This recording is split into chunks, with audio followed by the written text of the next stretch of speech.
Hey Rosebuds, welcome to the Rose Garden. I'm your host, Nyeri Rose.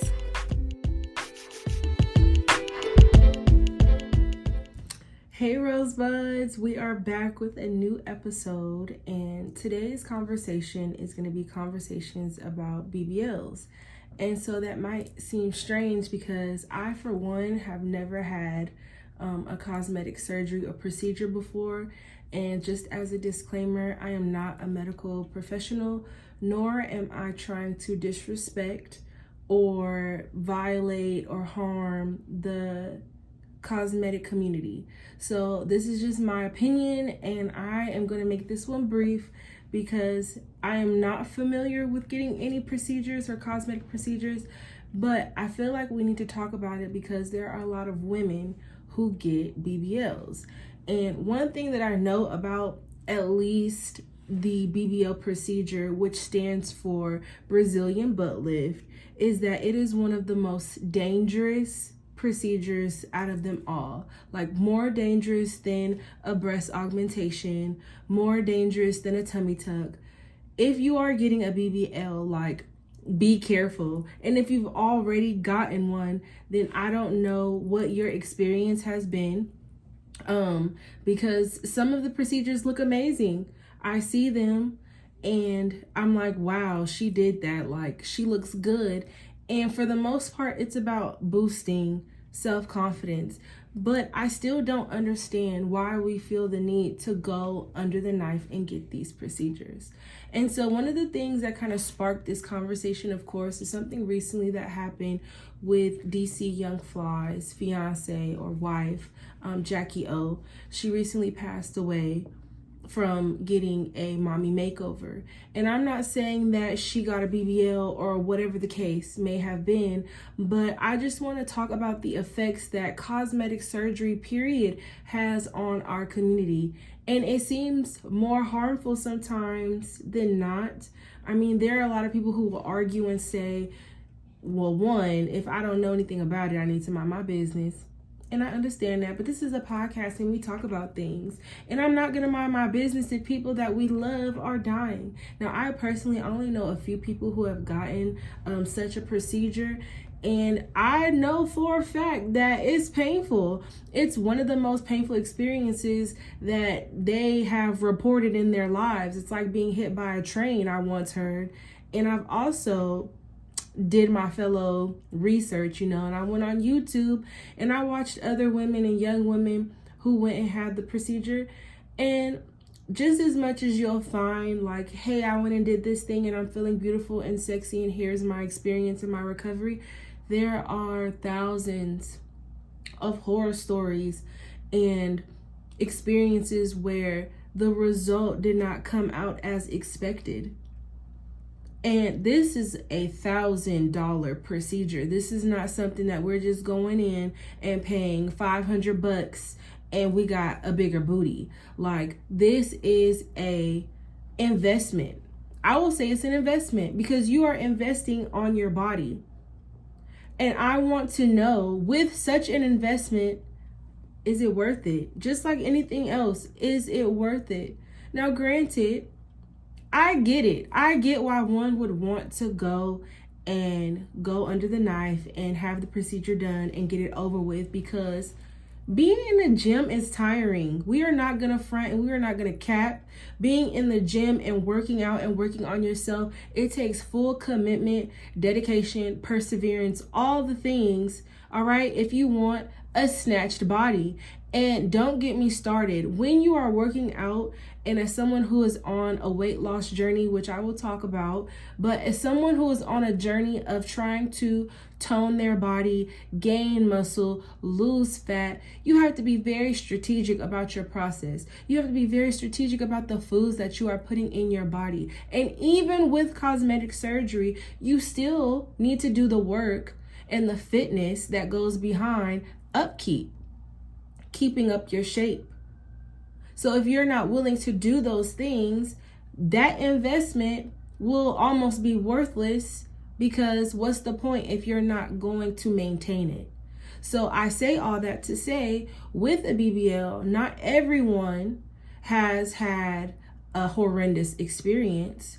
But I know that I just see it and it's a common thing, and I just want to know more about why do people get cosmetic surgery beyond the builds confidence, because some people talk about them getting their BBLs or them getting their surgery to attract a significant other, and a lot of people will argue against that. But I feel like if the love is not within, then how do you feel like you're going to attract a certain type of audience? You know, if you don't love yourself internally, how are you going to receive or reciprocate the type of love that you're seeking by altering your appearance if it's not working out to begin with? I just feel like sometimes as women, there are all these beauty pressures and these standards that are put on us. And I don't know about men, because I don't know too many men who have gotten BBLs. And if you have, I mean, you could talk about it,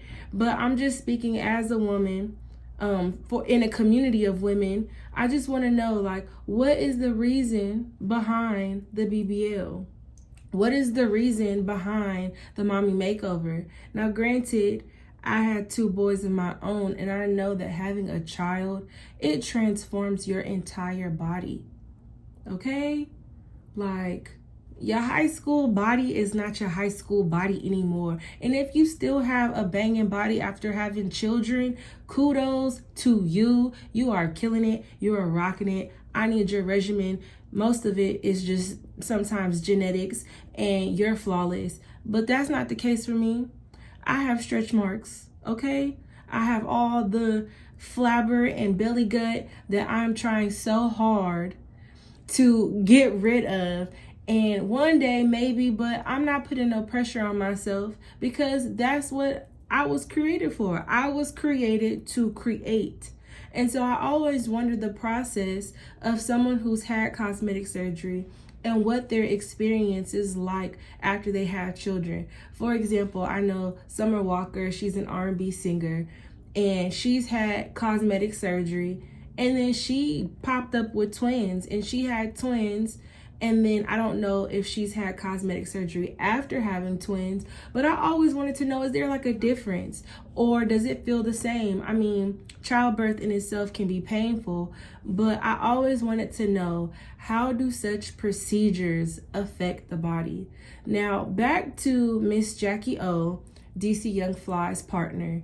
It's really sad that she passed away, especially getting such a procedure or anticipating having a new body after having children. And I get it, because you want to look good, especially when your partner is someone that has the celebrity as DC Young Fly. I could only imagine her just wanting to look good, feel good, you know, around her man, and for herself too, you know. So this is no disrespect or slander on her name at all, because my prayers are with her and with him and the entire family and those who loved her.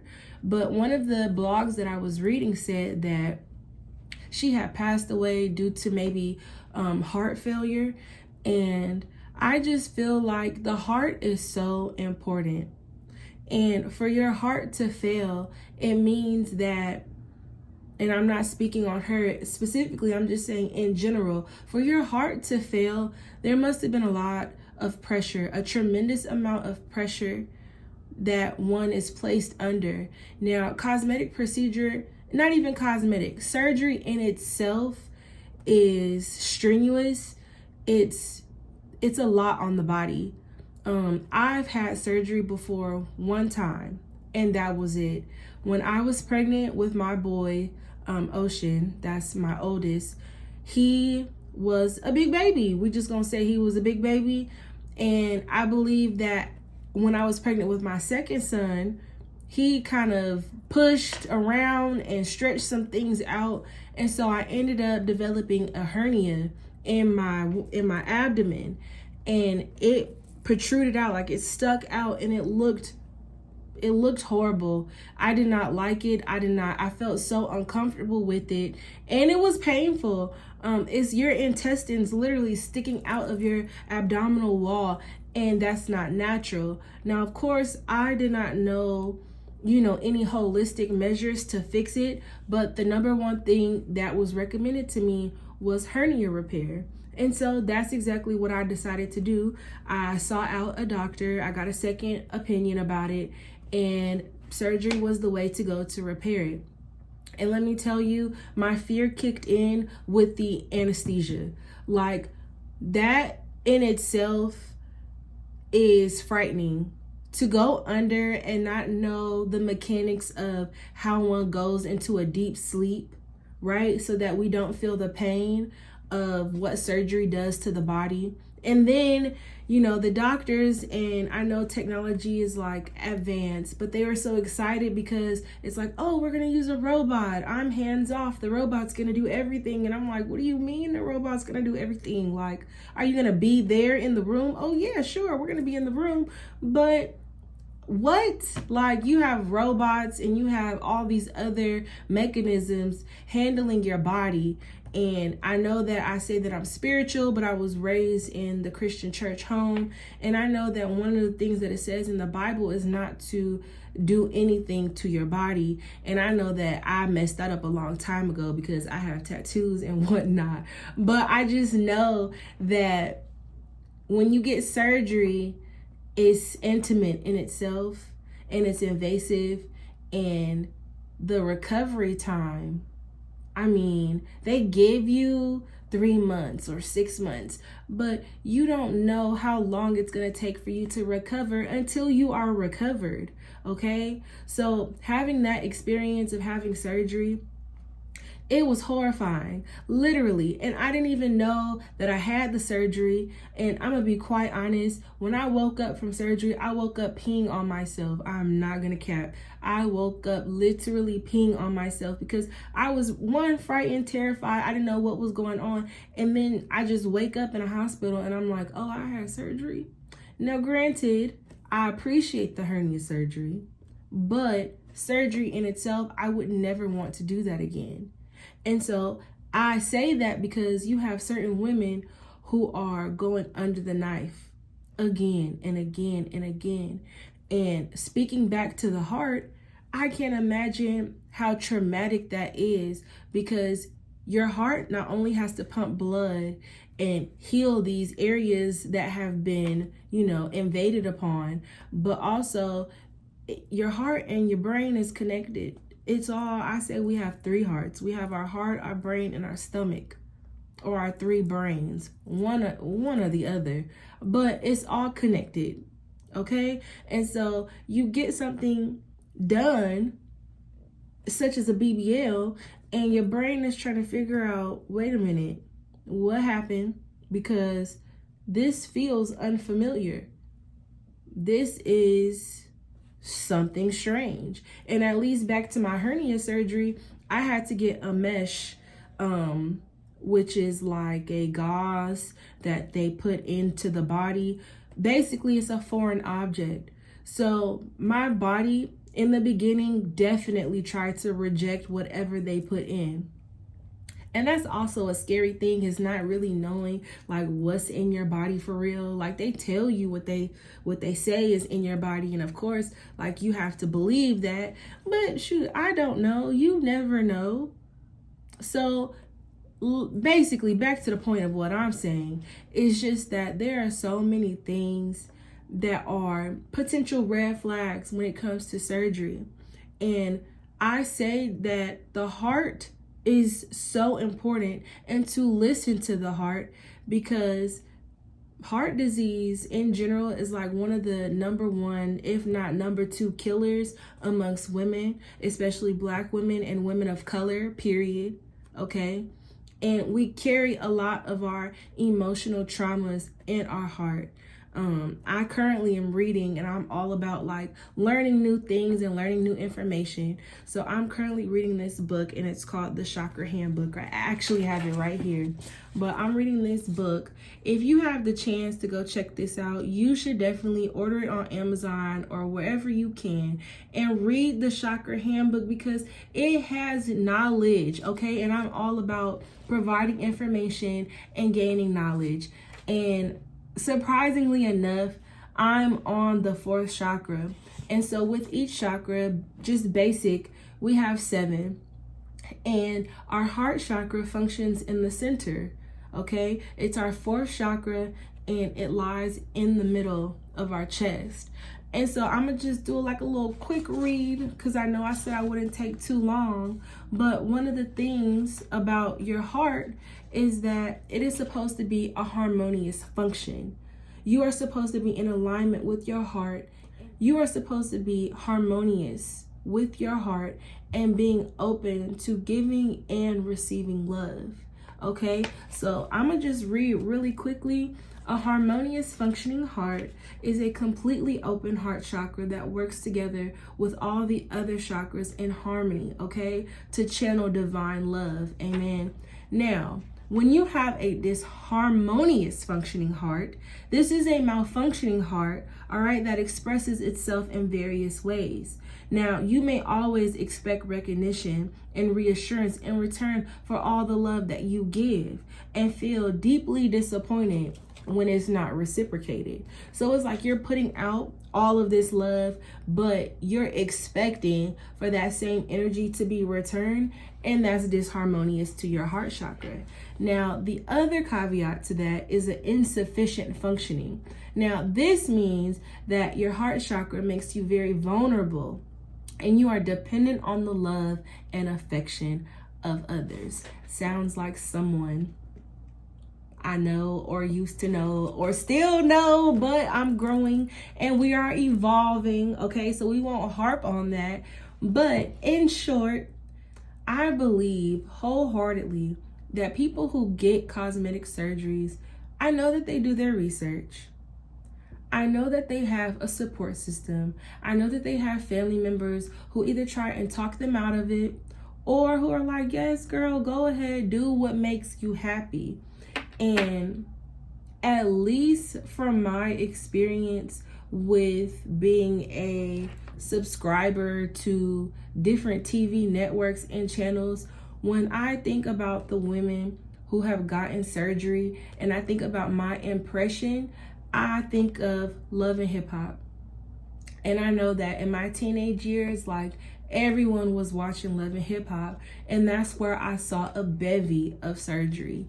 Now, I saw a clip, and basically it was DC Young Fly, and he was shouting out his girl, and she's a Wildin' Out girl. And I love Wildin' Out. I watch Wildin' Out all the time. So seeing those girls, you know, some of them may have had cosmetic surgery, and I just feel like, from my perception, because I don't know anybody, I don't know this man, but from my perception of DC Young Fly, he seems like the type of man to pour love into his household, pour love into his partner and his children, and to his friends like Carlos Miller, like his support system, 85 South Show. So I don't doubt that he told his partner that he loves her no matter who she is.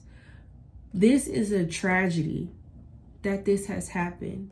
And my point is simply, if you don't know your ancestry or your history or your genetical background about what diseases are in your family, or maybe you know all those things and you feel like you are an anomaly and you don't basically feel like you're gonna have anything bad happen to you and you still proceed, just be very mindful of the state of your mind. Be very mindful of the state of your heart, and be mindful of your intention. Be mindful of your intention when you do anything. When you make any decision in this physical realm, in this material world, make sure that you are thinking about what's best for you, and you are especially thinking about your heart. Okay? Because your heart, people take it for granted, and we have all of these illusions about what love should be and what love should feel like. But at the end of the day, BBL, no BBL, surgery, no surgery, it all comes from self-love. And in order to love yourself, you have to be devoted and committed. You cannot love yourself if you cannot love putting in the work to take care of yourself? So again, just like you have to be dedicated and committed to going to the gym and working out and getting your figure together, you have to show that same love and level of dedication in order to love yourself, in order to be, in order to exist, okay? Because this world is not for the weak. And you could be going to a doctor who is top of the top of the top of the line, but you don't know what's going to happen until the Most High has the last say. And so I just say this with love, and I just wanted to have a conversation about it. If you have experienced any maybe positive or negative feedbacks about getting surgery, cosmetic surgery, if you have a BBL or know someone who's had one and you want to share your experience or their experience, put it in the comments, leave it in the comments, and we could talk about it. Because honestly, for me, like even just watching the girls who went to Miami or went to Dr. Miami or wherever and getting surgery, I remember there was one girl and she looked so young and she was just so excited. And after her surgery, she was incoherent. At least she had her mother right by her side, you know, someone to be there and support her. But I started crying. I'm not gonna lie. I cried because it was like a Uber came and he pulled up with his van. And of course he was used to it. He was used to this culture because he knew exactly what to do. He had all the seats put down and someone had to slide her or help her slide in to the back of the van because she had just got her, you know, her bottom done. And when she stood up, all I saw was blood. And it freaks me out. It freaked me out. And it was kind of just like, you know, I can't really have too much of a say-so or a critique on the matter because I haven't gotten any cosmetic surgery. But what I will say is that I love, you know, for people to feel happy and confident in whatever way, shape, or form. You know, it brings, you know, peace to your life. But just seeing, you know, that trauma to the body and seeing that level of stress, you have to understand the repercussions of everything that you do, all right? And I didn't even forget about those 4 Black people who went to Mexico and only 2 made it back, okay? Apparently, some people went to Mexico to get surgery and it went horribly, like stuff went left. And it's not even just that specific case. There are so many cases of people who are going here and there to get surgery. And it's kind of just like, what is going on? Like, why are people flying out of the country and putting their lives in the hands of foreigners and people that they don't know, you know, just for a better body? I mean, it's just sometimes, and back to men. Shoot, my uncle called me talking about he got something done. He got a tummy tuck or whatever. You know, I'm not trying to like throw him out there, but I was just like, wow, people are really going out to the DR and to Mexico and to Puerto Rico or wherever they go, or Cabo or Costa Rica. I'm just naming places at this point, maybe places that I want to go. But people are going to these places and they're getting these procedures done, and we don't know how it's going to turn out. I mean, they don't have the show Botched for no reason, which is a really good show, by the way. I don't know if it still comes on, but I used to be tuned in. So that's all that I have to say about conversations about BBLs. I hope someone resonated with this, but at the end of the day, the message, at least from me, is to make sure you're taking care of your body. Tune in with your chakras. If you don't know about your chakras, get this book, all right? And just spread love, peace, positivity. If you know somebody who's considering BBL or cosmetic surgery, it is not your job to talk them out of it, because sometimes people do not like unsolicited advice. But at least talk to them from a place of love and understanding and make sure that they are at the forefront of their decision. all right? That it's in the best interest for them and their well-being, okay? And so with that being said, thank you for tuning in. Thank you for listening. RIP to Jacky Oh. I wish her family and just those who loved her and knew her nothing but my condolences. And to all the women and men who have passed away from getting cosmetic surgery, my heart goes out to your family. My heart goes out to you, because sometimes people just think that life is all about those who are alive, but you know, you also have to account for those who are deceased as well. You know, just as people speak for the living, some people speak for the dead, okay? I wish nothing but love and support to those who have gotten cosmetic surgery and those who are thinking and considering it. I hope that you are making the best decision for you and that all goes well in your experience. And always remember, when life gives you thorns, search for roses.